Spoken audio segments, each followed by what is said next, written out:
Salut à tous et bienvenue pour cette 15e journée de développement de Bangarang. On commence par le stand-up et on fait comme d'hab un petit rappel de ce qu'est Bangarang. Donc Bangarang, c'est un projet logiciel open source de démocratie directe où en fait on peut déclarer des revendications, en rechercher et revendiquer dessus. Je vais faire une mini démo. Tac. On va sur le site de Bangarang. Alors pour le moment, la vue PC n'est pas optimale. Donc j'émule le fait là d'être sur un téléphone. Donc là vous avez ça marche. Là vous avez la vue en vous connectant avec un téléphone. Et donc dans l'idée c'est qu'on peut on peut ajouter une revendication. Hop, on peut ajouter une revendication. Là vous avez la revendication et l'acte de revendiquer en fait c'est le fait de dire qu'on est pour et contre. On est capable de voir le nombre de personnes qui ont revendiqué dessus, et on a un pourcentage en fait des personnes qui sont pour et qui sont contre.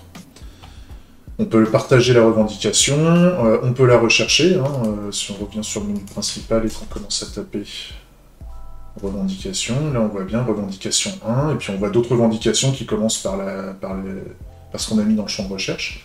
Donc on peut retourner dessus, et puis le fait de revendiquer, il faut qu'on soit authentifié.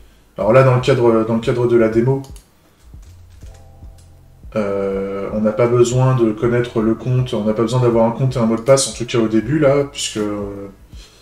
j'ai fait une boulette, il faut que je refasse ça, je crois. Ouais. Parce que ça nous permet juste de nous authentifier avec un compte de test, pour le moment. Ça changera peut-être dans les prochains jours, mais pour le moment, il n'y a pas l'authentification réelle qui est faite.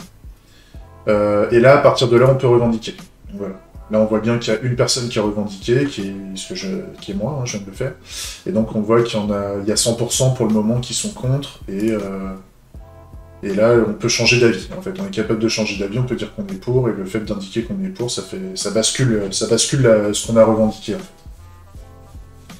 Et ce qui est important aussi à dire par rapport à ce projet-là, c'est que la revendication, l'acte de revendiquer, en fait, l'acte de dire, de faire le choix d'être pour ou contre, il est anonyme. En fait. L'information est stockée au niveau de l'utilisateur, elle n'est pas stockée au niveau de la revendication. Donc un peu comme quand vous allez voter.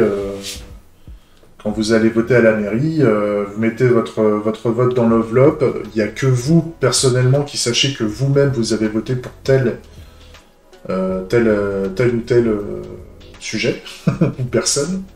Mais par contre, quand il y a le dépouillement, on n'est pas capable, de base, d'identifier qui a voté sur quoi. Donc le but, c'est qu'on garde cet anonymat. Comme ça permet à chacun de revendiquer ce qu'il veut. Donc voilà, ça c'est un petit rappel de ce qu'est Bangarang. Donc vous avez l'adresse là, elle est en description de la vidéo. Donc si vous voulez aller plus loin pour tester, vous pouvez tester directement. L'adresse est publique. Et donc voilà, je me filme en continu sur mon développement, à la fois pour que les gens puissent voir par transparence ce que je fais sur le produit, pour bien être sûr que je fais pas n'importe quoi.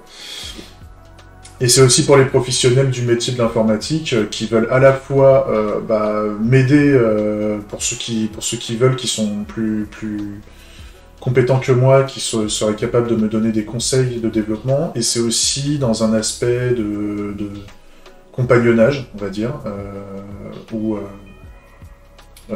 des personnes ne sauraient pas comment développer un produit de bout en bout, et donc l'idée c'est qu'ils puissent regarder mes vidéos pour voir au jour le jour comment on développe un produit. Voilà, c'est l'idée. Donc vous avez toute une playlist aussi qui est en lien dans la description, qui vous permet de voir toutes les vidéos qui ont été faites jusque-là. On doit en avoir une bonne 50aine là déjà.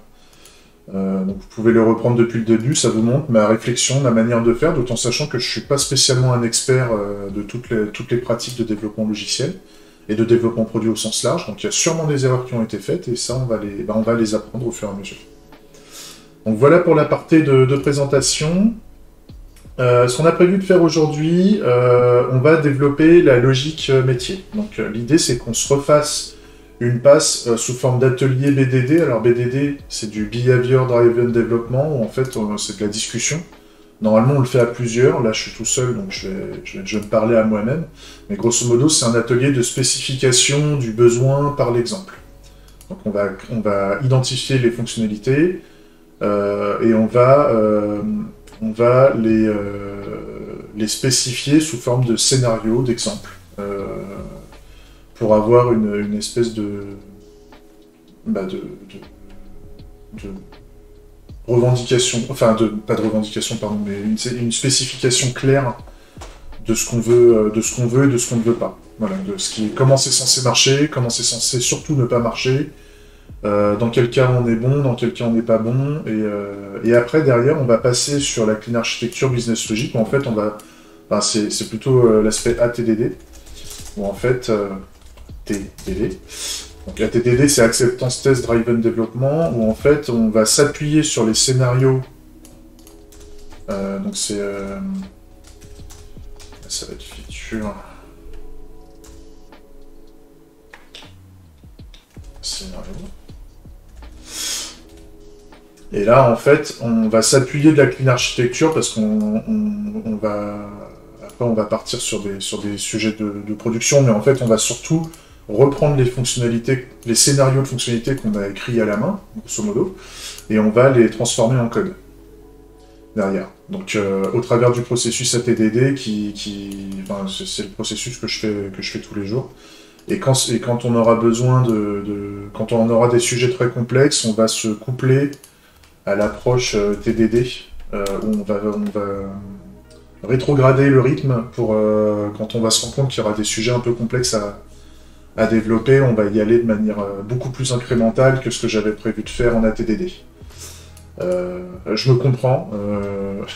Pour ceux qui ne savent pas, vous allez voir dans les prochaines vidéos comment ça se passe.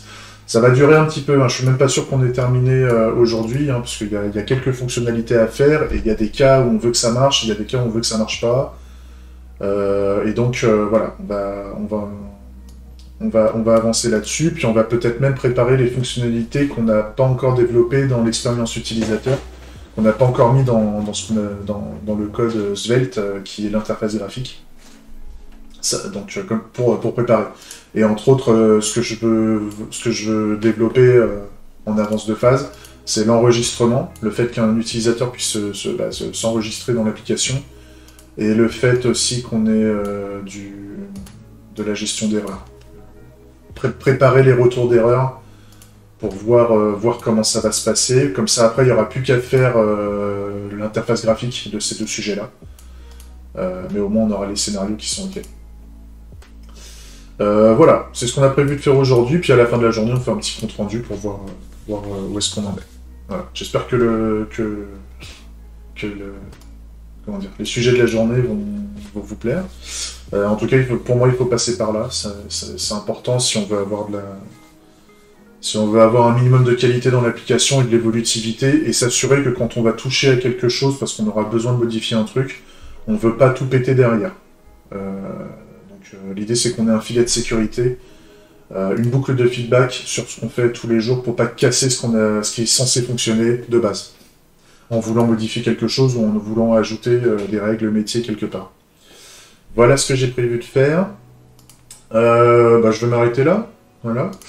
Petit point du matin. Je vous dis à plus et puis on se voit. Normalement, la prochaine vidéo sortira pour vous le lendemain, donc vous verrez le lendemain normalement les premiers ateliers qui vont se faire sur les fonctionnalités. Allez, je vous laisse, des gros bisous, prenez soin de vous et à plus. Ciao.